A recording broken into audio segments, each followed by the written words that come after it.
भाई एयरपोर्ट पे बड़े लेवल पे करप्शन हो रहा है थाईलैंड में, स्पेशली बैंकॉक के एयरपोर्ट में। और 3 घंटे बाद की मेरी फ़्लाइट है, तो मुझे लगता है कि बहुत बढ़िया टाइम पे पहुंच गया। चलो भाई आ गई ट्रेन। भाई अचानक से इतने सारे लोग आ गए हैं, अभी चलते हैं ट्रेन की तरफ फटाफट। आपकी किस्मत ही अच्छी होगी अगर यहाँ पे आपको धूप मिल गई। धूप आती नहीं है भाई, बिल्कुल भी धूप नहीं आती है। 100% लोग ही होंगे जो विटामिन डी की टैबलेट्स खा रहे होंगे। यहाँ पे बिल्कुल धूप है ही नहीं, सबको उसकी डेफिशिएंसी हो रखी है। तो आपके ब्लड में अगर आप टेस्ट करवाते हो तो ये तो आएगा ही आएगा 100%। मान लो अगर मुझे 15,000 एक्सचेंज करवाने INR में, तो मुझे जो रेट मिलेगा वो कुछ मिलेगा 4,800 या 4,900।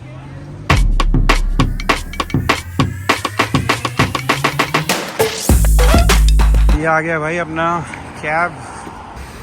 Thank you. Sorry, Is there another entrance? या दिस एंट्री हियर। बैग रख लेते हैं यहाँ पे भाई।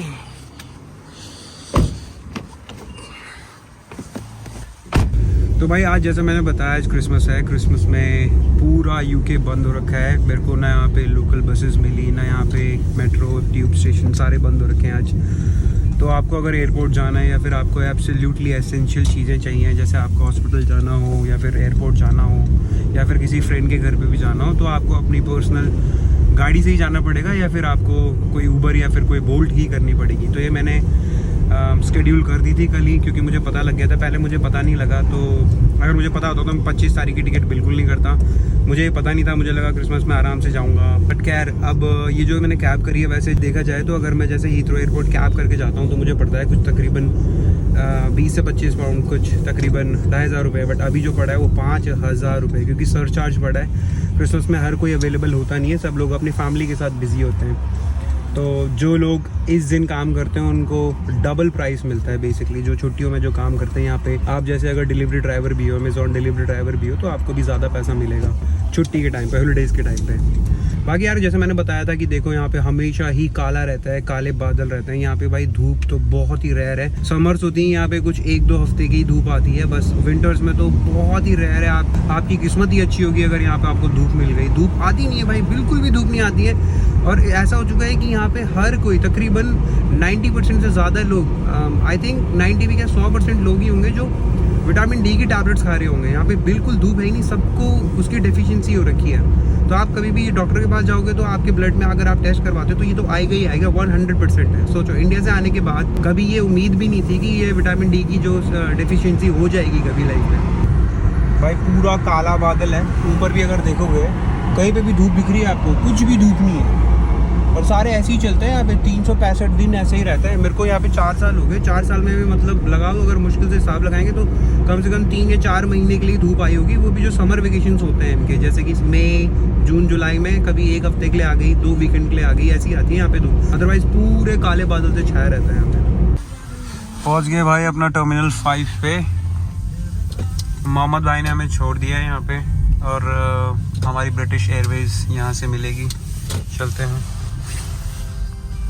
Thank you so much, bro. No problem. Lovely talking to you and thanks for dropping by. Yeah. Hey, you're welcome, man. तो भाई मोहम्मद भाई ने हमें ड्रॉप कर दिया है। अभी बज रहे हैं 3:30 और 3 घंटे बाद की मेरी फ़्लाइट है, तो मुझे लगता है कि बहुत बढ़िया टाइम पे पहुंच गया।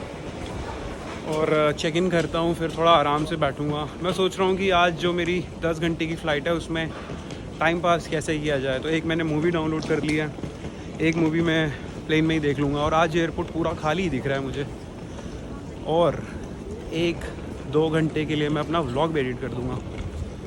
भाई एयरपोर्ट पूरा खाली है भाई। ये मिल गई है भाई बोर्डिंग टिकट दिल्ली जाने के लिए।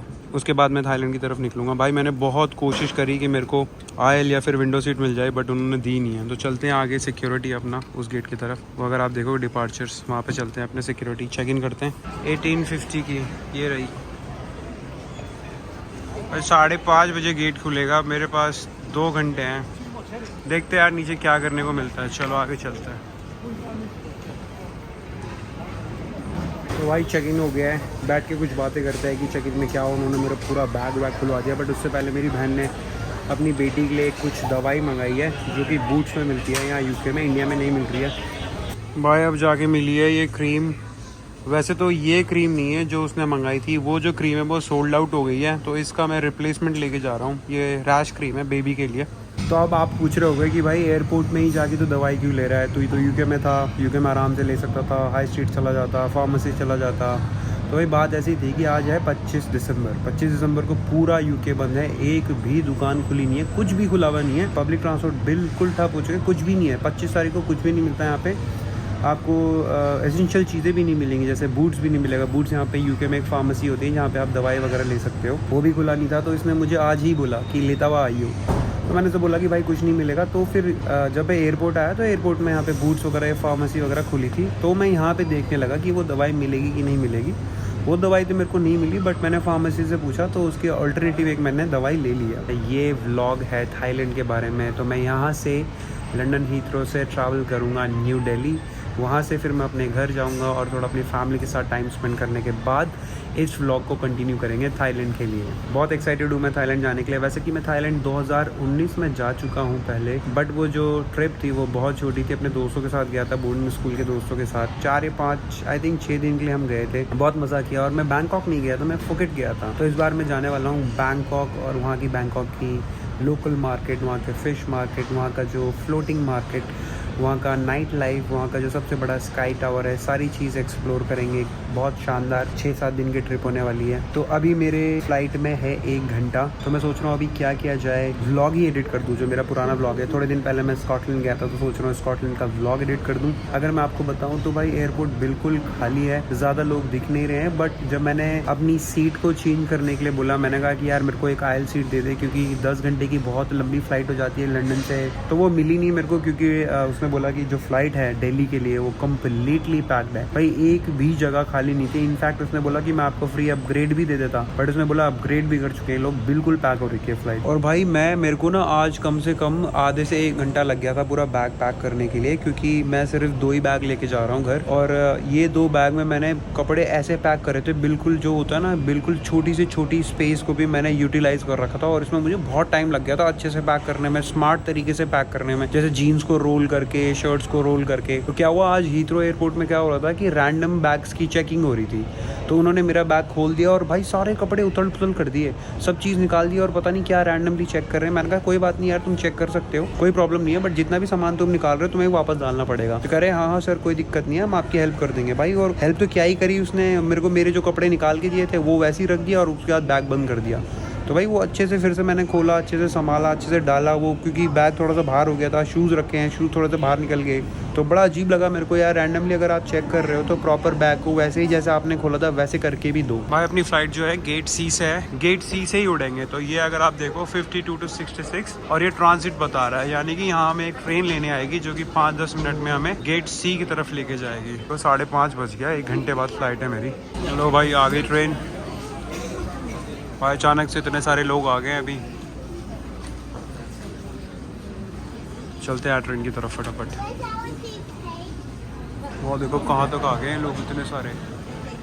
अभी तक तो खाली लग रहा था एयरपोर्ट, एकदम से निकल के आए सारे के सारे, पता नहीं कहाँ से भाई। चलो भाई चलें उधर को।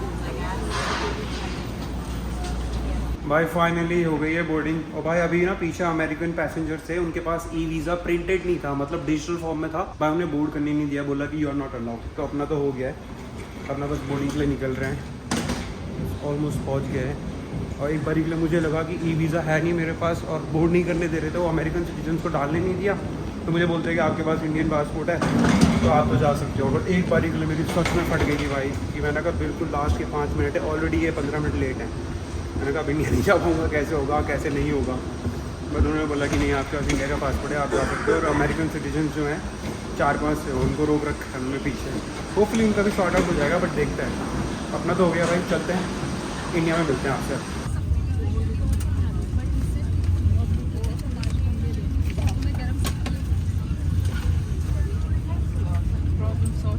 स्वागत है दोस्तों आपका दुनिया के सबसे पॉल्यूटेड सिटी न्यू दिल्ली से। जी हाँ, मैं दिल्ली पहुंच चुका हूं और मुझे भैया लेने आ गए थे, ड्राइवर भैया भी गए हैं बाहर पे। अगर आप देखो वो वहाँ पे पार्किंग का पैसा घटा रहे हैं। तो भाई भैया आए, अभी बोलते हैं कि अभी उनको गाड़ी पार्क करे हुए सिर्फ 7 ही मिनट हुए। 7 मिनट का 250 रुपये उन्होंने पार्किंग चार्ज काट लिया। मैंने कहा चलो कोई नहीं, मैं पे कर दूंगा, वो तो मुझे ही करना है, उसमें बड़प्पन दिखाने वाली बात नहीं है, वो तो इंक्लूडेड ही है। तो आपको मिलता हूँ मैं थाईलैंड के ब्लॉग में, बाय। तो दोस्तों स्वागत है आपका बैंकॉक सिटी जो कि थाईलैंड की कैपिटल है। आज मैं बैंकॉक पहुंच गया हूं। इमिग्रेशन हो गया, सब कुछ हो गया, बस अपना एग्ज़िट करके कैब बुक करके होटल की तरफ चलते हैं।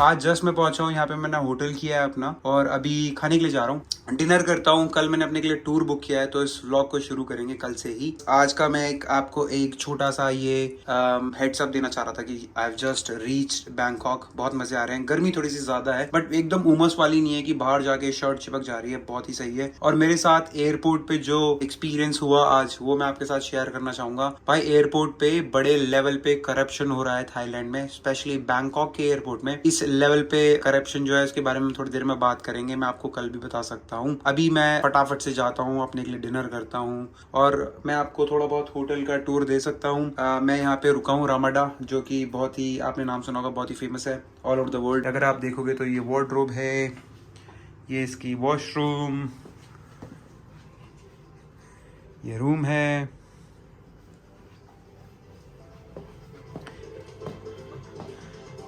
और ये लिविंग रूम। वो वहाँ पे आपका किचन है, ये इन्होंने दे रखा है ऐसे। यहाँ से अगर आप देखोगे तो पूरा आपको सिटी व्यू दिखेगा। ये देखिए इधर पूरा आप देखो तो रूम से भी इसका सिटी व्यू आप देख सकते हो। मुझे कल टूर पे जाना है सुबह 6:30 बजे। 6:30 बजे का मैंने टूर किया है, जो यहाँ का फ्लोटिंग मार्केट है और एक जो ट्रेन मार्केट है जहाँ से ट्रेन जाती है, और फ्लोटिंग मार्केट में जहाँ पे बहुत सारे वेंडर्स होते हैं, वो बेच रहे होते हैं फल सब्जी वगैरह। तो लॉन्ग बोट भी मैंने बुक करी है। तो सुबह 6:30 बजे गाड़ी आ जाएगी। तो उसके लिए मुझे आज जल्दी सोना पड़ेगा, सुबह जल्दी उठना पड़ेगा। सुबह ब्रेकफास्ट करना है मुझे 6 बजे। 6:30 बजे गाड़ी आ जाएगी तो उसके लिए मुझे तकरीबन 4:30 या 5 बजे उठना होगा। और मैं सोच रहा हूँ कि कल सुबह जिम भी चला जाऊँ। बहुत मैं बाहर का खा रहा हूँ, मेरा थोड़ा पेट भी आ गया है, तो मैं सोच रहा हूँ कि यहाँ पे जिम का फायदा भी उठाया जाए।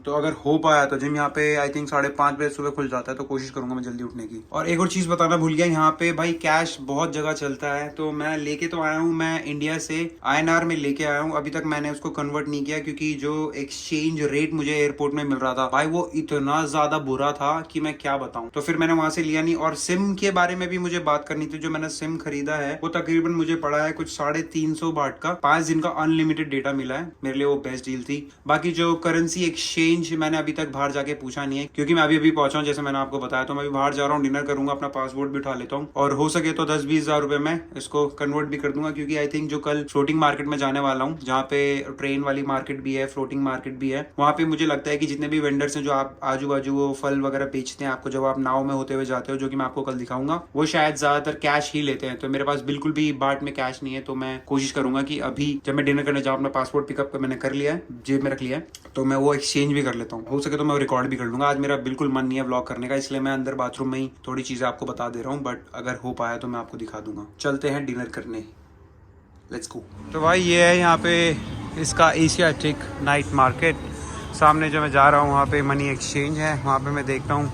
बट यहाँ पे मनी एक्सचेंज का रेट इतना ख़राब है भाई, मतलब 0.33 का मिल रहा है। मतलब मान लो अगर मुझे 15,000 एक्सचेंज करवाने INR में, तो मुझे जो रेट मिलेगा वो कुछ मिलेगा 4,800 या 4,900। तो इतना बुरा रेट है भाई। एयरपोर्ट पे तो और भी ख़त्म था। और पता क्या, मैंने गलती ये कर दी कि मैं इंडिया से अपना जो एक्सचेंज है वो करवा के नहीं लेके आ पाया। अगर मैं इंडिया से एक्सचेंज करवा लेता तो मुझे 50,000 के कुछ 19,200 बाट मिल रहे थे, जो कि इतनी बढ़िया डील थी ना। और भाई मुझे उस टाइम लगा कि यार क्या पता थाईलैंड जाऊंगा और बढ़िया डील मिल जाएगी। बट यहाँ पे तो भाई एकदम ही ख़त्म डील चल रही है, तो ये रिग्रेट हो गया। तो अगर आपको इंडिया में भाई बहुत बढ़िया रेट मिल रहा है, वहीं से एक्सचेंज करवा लो, बेस्ट डील रहेगी। तो मैंने थोड़ा बहुत कैश निकाल दिया है, मतलब मनी एक्सचेंज करवा दिया है। और ये नाइट मार्केट है, यहाँ पे मैं अपने के लिए कुछ खाना के लिए देखता हूँ, कुछ खाना पीना खाएंगे और जल्दी अपना सोने चले जाएंगे। ज़्यादा टाइम वेस्ट करेंगे नहीं, क्योंकि सुबह अपने को जल्दी उठना है। तो यहाँ पे एक रेस्टोरेंट ढूंढते हैं, खाना खाते हैं और चलते हैं, ठीक है।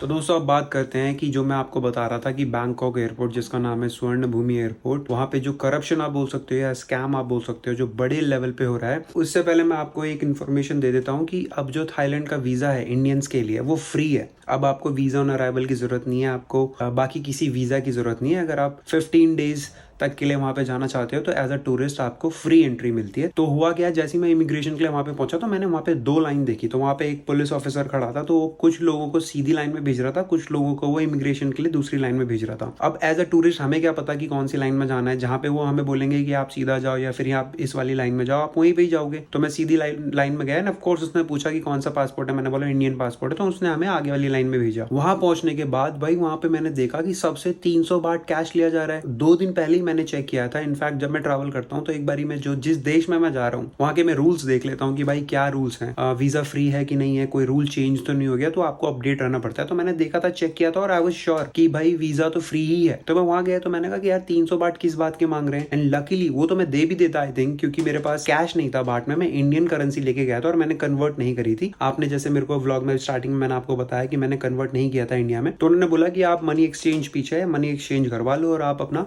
300 बात देके एंट्री कर लो। तो मैं पीछे गया और देखा मैंने मनी एक्सचेंज में बहुत बड़ी लाइन लगी है लोगों की, सब लोग अपना करेंसी चेंज करवा रहे थे। मैंने कहा यार बहुत टाइम लगेगा यहाँ पे, तो मैं थोड़ा और आगे की तरफ गया कि कोई और मनी एक्सचेंज मुझे शॉप मिल जाए तो वहां पे एक्सचेंज करवा लूं। तो जब मैं आगे की तरफ वापस आ रहा था तो मुझे वो पुलिस वाला फिर से दिखा। तो उसने मुझे फिर से बोला कि विच नेशनैलिटी, तो मैंने कहा इंडियन। तो मैंने उसको बोला मैं मनी एक्सचेंज करने के लिए देख रहा हूँ, मेरे पास कैश नहीं है। वहां पे वो 300 बात कैश मांग रहे हैं। तो ये सोच के उसने मुझे असली लाइन में भेजा। अब उसके बाद मैं असली लाइन में गया तो मुझे समझ में नहीं आया कि यार मैंने कैश तो निकाला ही नहीं है, मुझे यहाँ क्यों भेज रहा है। तो मैं अब उसने जबरदस्ती बोला गो गो गो करके, उसने बोला, मैं चला गया। फिर जब मैं वहां पे गया मेरा नंबर आया, मैं थोड़ा सा घबरा गया। मैंने कहा यार मुझे समझ में नहीं आया पुलिस वाले ने मुझे क्यों जाने के लिए बोला, और मैं कैश निकालने के लिए गया था, मतलब कन्वर्ट करने के लिए गया था, करेंसी एक्सचेंज करने के लिए गया था, तो इसने मुझे इस लाइन में क्यों भेजा। फिर उसके बाद जब मेरा नंबर आया मैंने उसे अपना पासपोर्ट दिया, उसने स्टैंप लगाया और मुझे जाने दिया। फिर उसके बाद मैंने उससे पूछा कि मैंने कहा कि आपने तो स्टैंप लगा दिया कि पैसे वगैरह नहीं चाहिए आपको, तो उसने बोला कि पैसे किस बात के, अभी इंडिया के लिए तो वीजा फ्री हो गया है। तो मैंने बोला पीछे वाली लाइन में वहां पे तो 300 बात मांग रहे हैं पर पर्सन। तो भाई वो जो वीजा ऑफिसर थी उस लड़की को भी नहीं पता कि उसी एयरपोर्ट में उसके जो स्टाफ लोग हैं या फिर उसके जो कलीग्स हैं वो वहाँ पे ऐसा स्कैम कर रहे हैं, या फिर करप्शन बोल सकते हो आप, क्योंकि ये तो गवर्नमेंट के ऑफिशियल्स हैं, तो गवर्नमेंट लोग ही, इनको थाईलैंड की गवर्नमेंट ही तो चुनती है एज अ वीजा ऑफिसर और एज अ पुलिस ऑफिसर। भाई गवर्नमेंट के ही लोग करप्शन कर रहे हैं, तो आगे तो आप बाकी के जो लोग वहाँ पे स्कैम करते हैं थाईलैंड में उसकी तो मैं बात क्या ही बताऊँ। तो मुझे वहाँ पे इतना शॉक लगा, मैंने कहा यार ये एयरपोर्ट में ऐसी चीज, और मुझे लगता है कि ऐसा आपने कभी सुना भी नहीं होगा, ना भी कभी आपने देखा होगा। तो मेरे साथ ये जब चीज हुई तो मैं हंस भी रहा था और मैं शॉक भी हो गया था। मैंने कहा यार ऐसा थोड़ी होता है कि एक दूसरी लाइन तुम बना रहे हो और वहां पे तुमने एक छोटा सा धंधा खोल रखा है, तो जिस लोगों के पास कैश है, अब सोच लो अगर मेरे पास कैश होता तो मैं भी ऐसे स्कैम का वो हो जाता, विक्टिम बन जाता, मैं भी उनको 300 बात दे देता। और मैंने देखा है मेरे आगे जो लोग जा रहे थे बहुत लोगों ने दिए भाई 300 बात, जो कुछ फैमिली के साथ आ रहे थे लोग, कुछ लोग अकेले ही दे जा रहे थे, क्योंकि बहुत सारे लोग होते हैं थाईलैंड ट्रैवल करने से पहले ही थाई बात कन्वर्ट कर लेते हैं इंडिया में। और वो किस्मत मेरी अच्छी थी कि मैंने कन्वर्ट नहीं किया और फिर उसके बाद मैं वापस गया मनी एक्सचेंज करने के लिए, और फिर वहां पे मुझे पता लगा कि भाई ये तो फ्री ही है बट यहाँ पे स्कैम चल रहा था। तो भाई देखो इस लेवल पे भी स्कैम हो सकता है। तो मैं तो आपको यही बोलूंगा कि next time if you are travelling to Thailand, भाई मेक श्योर कि आप अच्छी वाली लाइन में ही लगो। अब मतलब 2 लाइन को मैं इसी तरीके से आई थिंक डिफरेंशिएट कर सकता हूँ कि एक रियल वाली और एक स्कैम वाली लाइन। तो आप मेक श्योर कि जो पहली लाइन है, एक जो दूसरी लाइन है उसमें मत जाओ, जो आते ही साथ आपको स्टार्टिंग की फर्स्ट लाइन दिखती है जहाँ पे सारे लोग आपको जाते हुए दिखेंगे, वहीं पे ही आप जाने की कोशिश करो। और अगर आपके साथ ऐसा कुछ होता है तो आप वहां पे अपना रेज कर सकते हो कंसर्न कि भाई अभी तो इंडिया के लिए फ्री हो गया and you are not gonna pay any money to them. तो दोस्तों मैं आपको यही बताना चाह रहा था और इसी के साथ इस व्लॉग को खत्म करते हैं। Hope you enjoyed this vlog. मिलता हूं मैं आपको अगले व्लॉग में। Have a good one. तो भाई हम पहुंच गए हैं, अब जा रहे हैं हम 10 मिनट पहले पहुंच गए। ड्राइवर ने बढ़िया गाड़ी भगाई, रेला बनाया, और ये जो रेलवे मार्केट है हम यहाँ पे पहुंच चुके हैं। हमारी गाइड एमी हमें लेके जा रही है आगे को। ये देखो यहाँ पे लोग फोटो खिंचा रहे हैं। So now we are right here in the rescue train market. Yeah. And you can see the people are waiting there. Yeah. The 8:31, the train normally come from that side. Yeah. But we are waiting for the 9 a.m. one, so the train will come from that That side. Yeah. Okay. So when you buy a new car, you get red plate, and then you use it for a couple of months, and then you get white plate. Yes. Okay. तो दोस्तों ये जो आप देख रहे हो ये जो है ये बेसिकली इन्होंने स्पिरिट्स के लिए घर बनाए होते हैं। तो थाईलैंड में ये बिलीव होता है कि जब आप एक नया घर बनाते हो तो नया घर बनाने के बाद आप ये जो छोटे मोटे घर है, आपका जो मेन घर है जो आप बनाते हो उसके बाजू में एक छोटा सा घर बनाते हो, किन के लिए? भूत प्रेत आत्माओं के लिए। क्योंकि थाईलैंड में ये बिलीव है, ये कल्चर है कि जो आप अगर आप नया घर बना रहे हो तो जो आपकी भूत प्रेत आत्मा आजू बाजू घूम रही है, जो बैड नेगेटिव एनर्जी है, उसके लिए आप एक छोटा सा घर बना दें तो ताकि वहाँ पे वो जो भी भूत प्रेत आत्मा है वो वहाँ पे रह सके।